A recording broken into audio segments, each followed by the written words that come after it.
To all of you. आप अपने परिवार प्रत्यक्ष बिहार में एक बार फिर से स्वागत है। स्टूडेंट, हम लोग क्लास 10th बायोलॉजी के चैप्टर नंबर 1 लाइफ प्रोसेस के बारे में बात कर रहे थे। उसमें हम लोग श्वसन तंत्र के बारे में देख रहे थे। कुछ टेक्निकल इश्यूज़ की वजह से पिछले वीडियो में कंप्लीट नहीं हो पाया था। आज हम लोग इसको कंप्लीट कर लेंगे। तो क्या होता है श्वसन? श्वसन मतलब मैंने बताया था फूड से जिस तरीके से एनर्जी निकाला जाता है उस प्रोसेस को श्वसन बोलते हैं। उसके बाद मैंने बताया था कि श्वसन मेनली 2 तरीके के होते हैं। एक होता है अनाक्षिक श्वसन, दूसरा होता है आक्षिक श्वसन। अनाक्षिक मतलब क्या होता है? अनाक्षिक मतलब होता है कि ऐसा श्वसन जो ऑक्सीजन के एब्सेंट में हो रहा हो, यानी ऑक्सीजन की अनुपस्थिति में हो रहा है, उस श्वसन को अनाक्षिक श्वसन बोलते हैं। लेकिन आक्षिक श्वसन क्या होता है? ऐसा श्वसन जो ऑक्सीजन के प्रेजेंट में हो रहा है उसे आक्षिक श्वसन बोलते हैं। इसके मैंने बहुत सारे एग्जाम्पल्स दिए थे, आप चाहे तो पिछले वीडियो में जाकर देख सकते हैं। उसके बाद मैंने बताया था कि श्वसन पौधों में भी होता है और मनुष्यों में भी होता है। तो सबसे पहले हम लोग मनुष्यों के बारे में पढ़ लेते हैं कि मनुष्यों में श्वसन कैसे होता है। तो मैंने बताया था मनुष्यों में श्वसन 2 तरीके से होता है। एक होता है बाह्य श्वसन, दूसरा होता है आंतरिक श्वसन। बाह्य श्वसन मतलब कि ऐसा श्वसन जो सेल के बाहर जो प्रोसेस हो रही है उस श्वसन को बोलेंगे बाह्य श्वसन। लेकिन आंतरिक श्वसन क्या होता है? एक सेल है, उसके अंदर क्या क्या प्रोसेस हो रही है उसको बोलेंगे हम लोग आंतरिक श्वसन। तो मैंने पिछले वीडियो में इसके बारे में बताया है डिटेल में पूरे। तो एक सेल है, उसके अंदर क्या क्या प्रोसेस होती है। जैसे हम लोग डाइजेशन में पढ़े थे कि कैसे हम लोग कार्बोहाइड्रेट, प्रोटीन, फैट को सिंप्लीफाई किए थे और छोटी आंत तक भेजे थे। वहाँ पे ब्लड क्या किया था, उसको ऑब्जर्व किया था और एक एक सेल तक पहुँचाया था। अगर हमको उस फूड से जो सेल में फूड आया है उस फूड से एनर्जी चाहिए तो वहाँ ऑक्सीजन की ज़रूरत होगी। तो हम देखते हैं कि ये ऑक्सीजन कैसे शुद्धिकरण होके, कैसे इस लंग से शुद्धिकरण होके उस सेल तक जाएगा। तो हम सबसे पहले देखते हैं कि ऑक्सीजन का कैसे शुद्धिकरण होगा और वो कहाँ पे होता है? फेफड़े में होता है। तो हमें सबसे पहले फेफड़े के बारे में पढ़ना होगा, मनुष्य के फेफड़े के बारे में। तो आइए देखते हैं। अब ये सारे जो प्रोसेस होगी वो सेल से बाहर हो रही है। सेल के अंदर तो फूड से एनर्जी निकाला जाएगा। अब जो शुद्धिकरण होगा, जो ऑक्सीजन का शुद्धिकरण होगा वो सेल से बाहर होगा इसके थ्रू। तो अब हम लोग आ जाते हैं बाह्य श्वसन में। तो यहाँ पे एक पॉइंट आता है ब्रीथिंग। ब्रीथिंग मतलब मैंने बताया था कि ये 2 तरीके से कंप्लीट होती है। एक होता है प्रश्वसन, एक होता है निश्वसन। प्रश्वसन मतलब जब हम सांस को अंदर लेते हैं उस क्रिया को बोलते हैं प्रश्वसन। लेकिन निश्वसन क्या होता है? हम जो सांस लेते हैं उसको छोड़ना भी तो है, तो उस छोड़ने के प्रोसेस को निश्वसन बोलते हैं। अब उसमें यहाँ पे एक डायग्राम दिख रहा है, डायफ्राम। तो जब हम सांस लेते हैं तो ये डायफ्राम नीचे की ओर जाता है। सांस लेंगे तो कुछ प्रेशर पड़ेगा तो ये डायफ्राम नीचे की ओर जाएगा, और जब हम पुनः सांस को छोड़ते हैं तो ये डायफ्राम ऊपर की ओर जाता है। तो प्रश्वसन में क्या क्रिया होता है कि हम सांस अंदर की तरफ लेते हैं और डायफ्राम जो है नीचे की तरफ जाता है। निश्वसन में कि सांस जब बाहर छोड़ते हैं उसे निश्वसन बोलते हैं और ये डायफ्राम पुनः अपनी अवस्था में वापस आ जाएगा। उसके बाद हम लोग मनुष्य के फेफड़े के बारे में बात करेंगे कि कैसे इसमें ऑक्सीजन जाता है और उसका शुद्धिकरण होता है। तो यहाँ पे सबसे पहले हम लोग सांस अंदर की तरफ लेते हैं। किसके द्वारा लेते हैं? नोज के द्वारा। तो यहाँ मैंने लिखा है नासिका। नासिका में क्या होता है? नासिका 2 छिद्रों द्वारा बाहर की ओर खुलती है और इससे ऑक्सीजन को अंदर लिया जाता है। दूसरा है यहाँ पे नासिका के द्वारा सांस अंदर लिया जाता है। दूसरा है नासाद्वार। नासाद्वार क्या होता है? नासिका के बाद जो ऑक्सीजन है, जो भी हमारा एयर है, नासाद्वार में पहुँचता है। नासाद्वार में क्या होता है? जो भी एयर है उसमें क्या है? डस्ट पार्टिकल है, यानी बाहर के जो भी गंदे कण है उसमें है। तो नासाद्वार में क्या होता है कि छोटे छोटे हेयर्स होते हैं, आपने देखा होगा, उसे सीलिया बोलते हैं। मैं लिख दे रही हूँ, इस हेयर्स को सीलिया बोला जाता है। सिलिया बोलते हैं। और इसका काम क्या होता है, जो भी बाहर के डस्ट पार्टिकल हैं उसको फिल्टर करता है, उसका छनन करता है। तो इस सिलिया के द्वारा क्या किया जाता है, उस डस्ट पार्टिकल का यानी जो भी कण है बाहर के, उसका छनन किया जाता है कि अंदर ना जा पाए। और एक काम नासा द्वार में होता है, वो क्या है कि जो भी बाहर का एयर है उसको शरीर के ताप के अनुसार गर्म करता है। जो भी हमारे शरीर का टेम्परेचर है उसके अनुसार गर्म करता है। आपने कभी देखा होगा जब सर्दियों के मौसम में आप बाइक से बाहर जाते हैं और जब आप घर के वापस आते हैं तो क्या होता है, आपको बहुत ज़्यादा सिर दर्द होने लगता है, आपको कोल्ड सा हो जाता है। तो क्यों होता है वो? क्योंकि बाहर के जो एयर हैं, जो सर्द हवाएं हैं, वो अंदर प्रवेश कर जाती हैं, जिसकी वजह से कोल्ड हो जाता है। वो शरीर के ताप के अनुसार गर्म नहीं हो पाती हैं, इस वजह से हमें कोल्ड हो जाता है, सिर दर्द होने लगता है। तो नासा द्वार में क्या क्या होता है, नासा द्वार में पहला जो वर्क होता है वो नासा द्वार में छोटे छोटे हेयर्स होते हैं जिसे सिलिया बोलते हैं, और जो भी ये डस्ट पार्टिकल है उसका छनन करता है। दूसरा क्या है, जो भी बाहर के एयर है उनको शरीर के ताप के अनुसार गर्म बनाता है। तीसरा मैंने लिखा है ग्रसनी। ग्रसनी क्या होता है, ये भोजन, जो भी हमारा भोजन है और वायु जो एयर ले रहे हैं दोनों को निर्देशित करता है, यानी दोनों इसी जगह इसी ग्रसनी के माध्यम से नीचे आते हैं। यहाँ से भोजन भी आता है और वायु भी आता है। भोजन जो है हमारे आमाशय में चला जाता है, जो कि अपने डाइजेशन में पढ़ा हुआ है, और जो भी हमारी एयर है वो वायु नलिका में चली जाती है। उसके बाद यहाँ से नासिका से एयर जो है नासा द्वार में आया, उसके बाद ग्रसनी में आया, उसके बाद हमें कंठ दिख रहा है। उसके बाद जो हमारे एयर है कंठ में आएगा। कंठ के बारे में आपको पता होगा, वॉइस बॉक्स होता है। और क्या कंठ में होता है, कंठ के ऊपर आपको एक ऐसा लेयर दिखाई देगा, एक कवरिंग दिखाई देगी जो कि कार्टिलेज की बनी होती है। कार्टिलेज मतलब लचीला होता है, ये कार्टिलेज आपने 9th में पढ़ा हुआ है, कार्टिलेज से बनी होती है, और जिसे एडम्स एप्पल बोलते हैं। लिखा हुआ है आपके बुक में एक जगह एडम्स एप्पल। कंठ के ऊपर एक कार्टिलेज की बनी संरचना होती है, बनी कवरिंग होती है, जिसे एडम्स एप्पल कहते हैं। और ये सिर्फ मेल बॉडी में प्रेजेंट होती है, फीमेल में नहीं होती है, ये सिर्फ मेल बॉडी में होती है। आपने देखा होगा मेल के ऊपर यहाँ पे कुछ उठा हुआ सा दिखाई देता है, इसे एडम्स एप्पल की वजह से दिखाई देता है।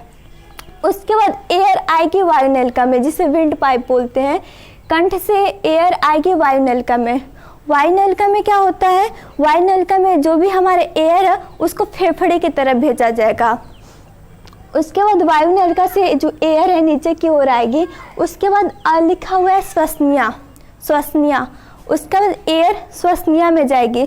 श्वसनिया क्या होता है, श्वसनिया जो है आगे जाकर 2 भागों में बट जाती है, यानी जो हमारे एयर है अभी तक तो एक पाइप से आ रहा था, अभी आगे जाके 2 भागों में बढ़ जाएगी, एक लेफ्ट में चले जाएगी और एक राइट में। यानी जो श्वसनिया है वो आगे जाकर 2 भागों में बढ़ जाती है, एक लेफ्ट में चला जाता है और एक राइट में। जो हमारी एयर है वो एक लेफ्ट में चली जाएगी और एक राइट में। उसके बाद लिखा हुआ है श्वसनिकाएं। श्वसनिकाएं क्या होती हैं, जो हमारी श्वसनिया है आगे जाके बहुत सारे ब्रांच में बट जाती हैं, बहुत सारी शाखाओं में बट जाती हैं, जिसे श्वसनिकाएं कहते हैं, और ये लंग्स में होती है। श्वसनिकाएं जो पूरे फेफड़े में फैली होंगी, ये एक एक सेल तक अपनी पहुंच बनाती हैं। श्वसनिकाएं क्या होती हैं, ये छोटी छोटी शेप में पूरे फेफड़े में डिवाइड होंगी और एक एक सेल तक अपनी पहुंच बनाएंगी। उसके बाद लिखा है कुपिकाएं। कुपिकाएं क्या होती हैं, श्वसनिया से एयर आया श्वसनिकाएं में, श्वसनिकाएं से यहाँ पे कुपिका है जो पूरे लंग्स में फैला होता है। मैंने छोटे से जगह में दिखाया है, ये पूरे लंग्स में फैला होता है। इसकी संख्या जो होती है पूरे लंग्स में 300 मिलियन होती है। एक बार फिर से सुन लीजिए, इसकी संख्या 300 मिलियन होती है। आपके एग्जाम में आ सकता है, मैंने लिखा हुआ है कुपिकाओं की संख्या पूरे लंग्स में 300 मिलियन होती है। उसके बाद और क्या होता है कुपिका में, कुपिका को श्वसन तंत्र की इकाई बोला जाता है। उस पूरे श्वसन तंत्र की इकाई कौन होगी, आपका क्वेश्चन आ सकता है बोर्ड के एग्जाम में कि श्वसन तंत्र की इकाई किसे कहा जाता है, तब आपका आंसर होना चाहिए कुपिका। कोशिकाएं, उसके बाद एयर श्वसनीय से कोशिकाएं में चली जाएंगी और कोशिकाएं पूरे लंग्स में फैली होती हैं, जिसका संरचना गुब्बारे की तरह होता है। बैलून लाइक स्ट्रक्चर इसका होता है कोशिकाएं की। मैंने कोशिका के बारे में क्या बताया, ये बैलून लाइक यानी गुब्बारे की तरह संरचना है और इसकी संख्या जो होती है पूरे लंग्स में 300 मिलियन होती है। इसे श्वसन तंत्र की इकाई बोला जाता है। इसके बाद कोशिका से जो हमारे एयर है फेफड़े में जाएगी। फेफड़ा आपको पता है मुख्य श्वसन अंग होता है, पूरे श्वसन तंत्र में मुख्य श्वसन अंग होता है। फेफड़े जो होते हैं किससे बनी होती हैं, आपको दिखाई दे रहा है फेफड़ा, ये पूरा फेफड़ा है, किससे बनी होती है, श्वसनिकाएं से बनी है और कोशिकाओं से बनी होती है। यानी हमारे फेफड़ा मुख्य श्वसन अंग होता है और इसका निर्माण कोशिका एवं श्वसनिकाएं से होती हैं। उसके बाद हम लोग आगे आते हैं, यहाँ इसके बाद होता है डायाफ्राम। डायाफ्राम के बारे में मैंने बताया है ब्रीथिंग, मैं ब्रीथिंग के बारे में जब बता रही थी तो मैंने डायाफ्राम के बारे में बताया है। तो यहाँ पे डायाफ्राम जो होता है इतना जान लीजिए कि श्वसन में काफ़ी हेल्पफुल होता है। ये श्वसन तंत्र में काफ़ी हेल्पफुल होता है, यानी सांस लेने की क्रिया में काफ़ी मदद करता है। आई होप कि आप लोग को समझ में आया होगा। मैं फिर से एक बार रिवीजन कर देती हूँ। सबसे पहले हम लोग नाक के द्वारा श्वसन को अंदर लेते हैं, उसके बाद श्वसन जाएगा नासाद्वार में। नासाद्वार में छोटे छोटे हेयर्स होते हैं जिसे सीलिया बोलते हैं। ये क्या करता है, जो भी डस्ट पार्टिकल है उसका छनन करता है। और एक नासाद्वार में वर्क होता है, वो क्या है कि जो भी बाहर की वायु है, जो भी एयर है, उसको शरीर के तापमान के अनुसार गर्म बनाया जाता है। उसके बाद एयर जाएगी कंठ में। कंठ डिवाइस बॉक्स होता है और इसके ऊपर एक कवरिंग होती है जो सिर्फ मेल में होता है, जिसे एडम्स एप्पल बोलते हैं। उसके बाद वायु जाएगी वायु नलिका में। वायु नलिका कंठ से वायु नलिका में आएगी। सबसे पहले वायु जो है नासिका में आएगी, नासिका से नासाद्वार में जाएगी, वहाँ पे वायु का छनन हो जाएगा और शरीर के तापमान के अनुसार गर्म हो जाएगा। उसका कंठ में ग्रसनी में आएगी। ग्रसनी क्या होती है, ग्रसनी वायु को वायु नलिका की तरफ भेज देती है। उसके बाद कंठ आएगा, कंठ वॉइस बॉक्स होता है। उसके बाद वायु यहाँ से वायु नलिका में आएगा। वायु नलिका क्या है, वायु नलिका वायु को फेफड़े की तरफ भेज देती है। और उसके बाद क्या है, श्वसनीय आगे जाकर दो भागों में बढ़ जाती है, एक लेफ्ट में चला जाता है, एक राइट में चला जाता है। और श्वसनीय जो होती है आगे जाके बहुत सारी ब्रांच में बट जाती है, जिसे श्वसनिकाएं कहते हैं। श्वसनिकाएं पूरे फेफड़े में फैली होती हैं और एक एक सेल तक, एक एक कोशिका तक अपनी पहुंच बनाती हैं। उसके बाद कोशिकाएं हैं। कोशिकाएं मैंने क्या बताया, श्वसन तंत्र की इकाई है। इनकी संख्या 300 मिलियन होती है। उसके बाद कोशिका से फेफड़ा आता है। कोशिका के बाद फेफड़ा आता है। फेफड़ा क्या होता है, मुख्य श्वसन अंग होता है जो कि श्वसनिकाएं और कोशिकाओं से बना होता है। उसके बाद होता है डायाफ्राम। डायाफ्राम क्या होता है, श्वसन में काफ़ी हेल्पफुल होता है। ओके, मैं आशा करती हूँ कि आप लोग को समझ में आया होगा। तो अगर एग्जाम में आपका क्वेश्चन आए कि श्वसन तंत्र क्या होता है, इस पर टिप्पणी लिखिए, तो आप कैसे लिखेंगे। तो सबसे पहले हेडिंग डाल देना मनुष्य श्वसन तंत्र, और यहाँ से एक एक पॉइंट को उठा के आप आसानी से लिख सकते हैं। यानी सबसे पहले लिखेंगे नासिका। नासिका क्या होती है, 2 छिद्रों द्वारा बाहर की ओर खुलती है। दूसरा होता है नासाद्वार। तो मैं कुछ टॉपिक्स को पढ़ देती हूँ, some point I want to read. नासिका हो गया। दूसरा होता है नासाद्वार। नासाद्वार 2 छिद्रों द्वारा नासाद्वार नली के द्वारा घिरे होती हैं। नासाद्वार के आंतरिक सतह पर बाल होते हैं जिसे हवा में मौजूद कण को फेफड़े तक ना जा पाए। इसके अलावा सांस द्वारा ली गई हवा के तापमान के अनुसार गर्म भी करता है। यानी इसमें बुक में लिखा हुआ है कि ये हवा को शरीर के तापमान के अनुसार गर्म भी करता है। ओके, उसके बाद ये तो हो गया हमारा मनुष्य श्वसन तंत्र। मैंने क्या बताया इसके बारे में आप लोग को समझ में आया होगा। सबसे पहले सांस जो होती है नासिका के द्वारा अंदर जाती है, उसके बाद नासाद्वार में आती है, नासाद्वार से ग्रसनी में आती है, ग्रसनी से कंठ में जाती है, कंठ से वायु नलिका में जाती है, वायु नलिका के बाद श्वसनीय में आती है, श्वसनीय आगे जाकर 2 भागों में बढ़ जाती हैं और ये बहुत सारे ब्रांच में बढ़ जाती है जिसे श्वसनिकाएं बोलते हैं। उसके बाद आता है कूपिका होता है, कूपिका बैलून लाइक स्ट्रक्चर होता है, उसके बाद आपका फेफड़ा आता है और उसके बाद डायफ्राम होता है। बस इतना ही था मनुष्य श्वसन तंत्र में। यहाँ पे जो है वायु का हमारा शुद्धिकरण हो गया, यानी वायु हमारा शुद्ध हो गया। अब क्या होगा, वायु जो है सेल तक कैसे पहुँचेगा, तो इसके बारे में आइए देखते हैं। यहाँ मैंने कूपिका की जो संरचना है, यहाँ पे जो कूपिका की संरचना है मैंने बाहर की ओर बनाया है। जो वायु लास्ट में कूपिकाओं में पहुँचता है, कूपिकाओं में क्या होता है, गैसों का आदान प्रदान होता है। जो कूपिका होती है इसमें जो भी CO2 और O2 है उनका आदान प्रदान होता है। यानी जब यहाँ पे वायु पहुँचता है, O2 पहुँचता है और CO2 पहुँचता है, तो O2 चला जाता है हमारे सेल में और CO2 यहाँ से बाहर चला जाता है। इसके बाद देखते हैं हम लोग कूपिकाएँ से जो हमारा ऑक्सीजन है कैसे सेल तक जाएगा।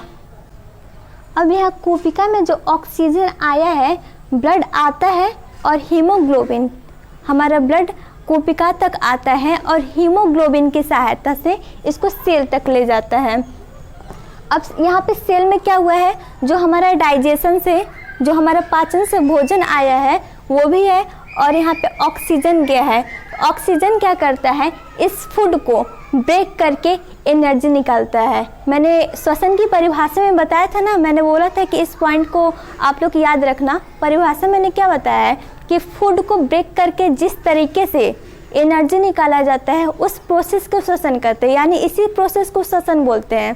तो क्या हुआ है, हमारा जो ब्लड है हीमोग्लोबिन की सहायता से सेल तक आया है और जो भोजन है वो भी हमारा सेल तक आया है। ऑक्सीजन क्या करता है, यहाँ पे मैंने रिएक्शन लिखा है, इस फूड को ब्रेक करके उससे एनर्जी निकालता है। और जो भी एनर्जी है, जो भी एनर्जी हमारा निकलेगा, ऐसा नहीं ना होता है कि जब हम भोजन करते हैं तभी हमें एनर्जी मिलती है। एनर्जी तो हमारा काफ़ी पूरे दिन भर रहता है, 2 दिन रहता है, 3 दिन रहता है।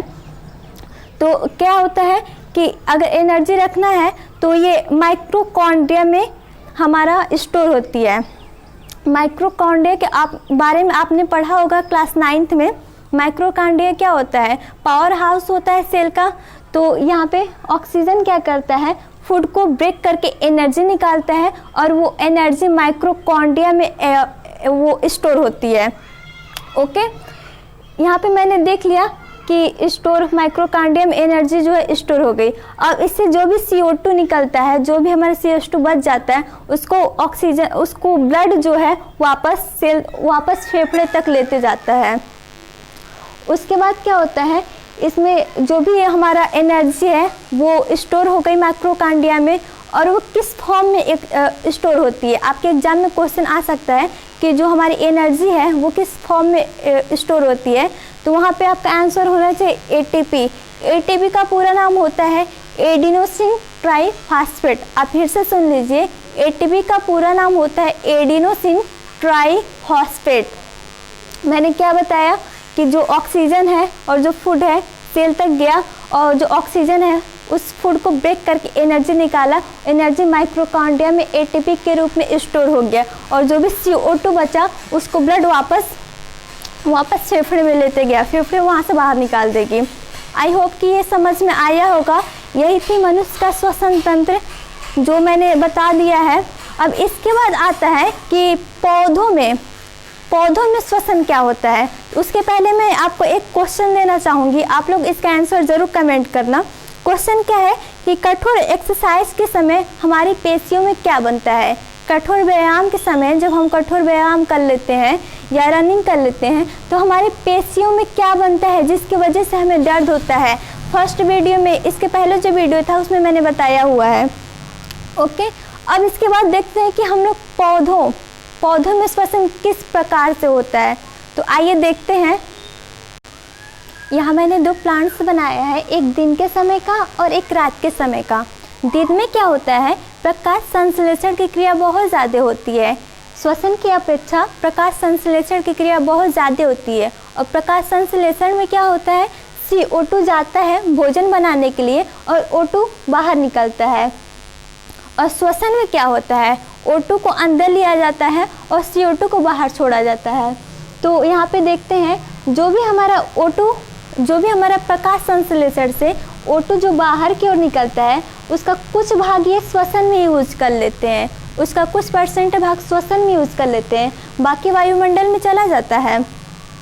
और श्वसन के बाद जो भी हमारा CO2 निकलता है, जो भी CO2 निकलता है वो क्या होता है, वो ये प्रकाश संश्लेषण में यूज कर लेते हैं। इसलिए मान लो कि श्वसन एक प्रकार से हुआ ही नहीं, दिन के समय में एक प्रकार से आप मान सकते हैं कि श्वसन हुआ ही नहीं। मैंने क्या बताया कि दिन के समय में ये प्रकाश संश्लेषण में भोजन बनाने के लिए CO2 लेते हैं और O2 बाहर छोड़ते हैं। जो O2 बाहर की ओर छोड़ते हैं उसका कुछ परसेंट भाग ये श्वसन में यूज कर लेते हैं, और श्वसन के बाद जो भी हमारा CO2 बचता है उसको ये प्रकाश संश्लेषण में यूज कर लेते हैं। इससे एक प्रकार से आप मान सकते हैं कि दिन के समय में श्वसन हुआ ही नहीं। अब रात में क्या होता है, रात में तो वो प्रकाश संश्लेषण की क्रिया होती ही नहीं है। तो क्या होता है, प्रकाश संश्लेषण की क्रिया जब नहीं हो रही है तो जब बस इसमें श्वसन की क्रिया हो रही है तो श्वसन में क्या होता है, O2 जाता है सीधे और इससे जो भी हमारा CO2 बचता है वो बाहर की ओर निकल जाता है। इसलिए हमें सजेशन दिया जाता है कि आप रात के समय में पौधों से दूर रहिए। तो हम रात के समय में पौधों से दूर रहें तो ही अच्छा है। रात के समय में क्या होता है, फिर से देख लीजिए, प्रकाश संश्लेषण की क्रिया नहीं होती। इसमें क्या होता है, बस श्वसन की क्रिया होती है। श्वसन की क्रिया में O2 जो है, O2 अंदर लिया जाता है और श्वसन की क्रिया के बाद जो भी CO2 बचता है वो बाहर की तरफ छोड़ दिया जाता है। क्योंकि हमारे लिए CO2 जो है नुकसानदायक है, इसलिए हम रात के समय में पौधों से दूर रहें तो ही अच्छा है। दिन के समय में ये प्रोसेस नहीं हो रही है। दिन के समय में आप देख सकते हैं जो प्रकाश संश्लेषण से क्रिया में जो भी हमारा O2 निकलता है उसका कुछ परसेंट भाग ये श्वसन में यूज कर लेते हैं, और इसके द्वारा जो भी CO2 निकलता है वो हमारा प्रकाश संश्लेषण में पुनः यूज कर लिया जाता है। आई होप कि ये पौधों में श्वसन आप लोग को समझ में आया होगा। फिर से देख लीजिए, दिन के समय में क्या होता है कि CO2 अंदर जाता है और O2 जो है भोजन बनाने के लिए CO2 लेते हैं और O2 जो भी बचता है वो बाहर की ओर जाता है, और उसके बाद जो भी इसका कुछ परसेंट भाग वायुमंडल में चला जाता है और इसका कुछ परसेंट भाग के थोड़ी सी मात्रा में रिस्पायरेशन के लिए यूज कर लेते हैं। रिस्पायरेशन में जो भी हमारा CO2 बचता है वो पुनः प्रकाश संश्लेषण में चला जाता है। तो दिन के समय में मान सकते हैं एक प्रकार से प्रकाश संश्लेषण हुआ ही नहीं, वो रिस्पायरेशन हुआ ही नहीं। रात के समय में प्रकाश संश्लेषण की क्रिया तो होती नहीं है, तो जो हमारा O2 जाता है श्वसन के माध्यम से जो भी O2 जाता है और CO2 जो निकलता है श्वसन के माध्यम से, वो हमारे लिए काफ़ी नुकसानदायक है। तो आप लोग को ये समझ में आया होगा। Okay, thank you so much. इसके बाद हम लोग नेक्स्ट वीडियो के साथ मिलते हैं। तब तक के लिए धन्यवाद।